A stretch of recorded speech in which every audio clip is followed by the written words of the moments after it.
I didn't realize my ADHD brain actually helped me. Right? So even like with basketball, I was a point guard. I was very, other people might say flashy with how I dribbled and how I created, but it really was like the beauty to me about basketball is like it's so free flowing. Every play is different than the next, and it's like you're creating on the fly. You know what I mean?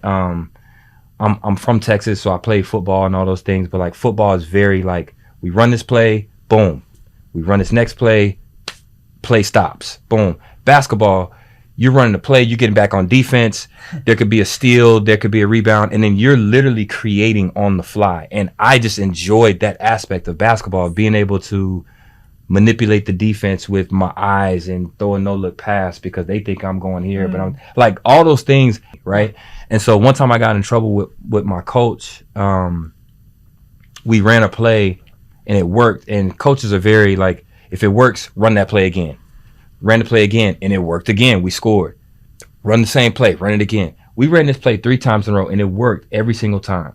The next time, I called a different play, and it worked, but in the next time out, coach is going off on me. He's, called this play, and it worked 3 times in a row. Why would you call a different play? Why would you call a different play? And I actually couldn't give him a reason. In my mind, it was like, man, I just want to try something else. You know what I'm saying? I didn't want to tell him that, but like that was going on in my brain. Like, man, we did the same thing 3 times in a row. Let's see if we could try something else and make it work.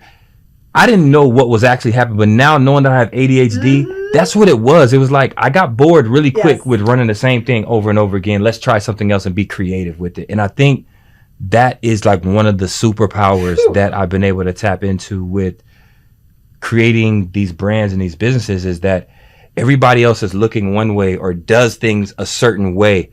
In both of these brands, people told me I was crazy and that it wouldn't work. With Active Faith, it was the same thing. Like, well, faith doesn't have anything to do with sports. Those are putting you in a box. It doesn't make sense. Right. And I'm like, can you not see all of these? There's so many of these athletes who their faith has been a foundation of their life. So this speaks to them in a certain way. There's no sports apparel brand that's speaking to that part of them. So it makes perfect sense to me. Everybody else thought I was crazy. And so that's just one of those things where that part of your brain, it just sees things differently. I think everybody else thought I was crazy is a prerequisite for success in entrepreneurship. Facts. That's just got to be number one. Everybody says else thinks you're crazy, you're doing it. Then you're doing it right.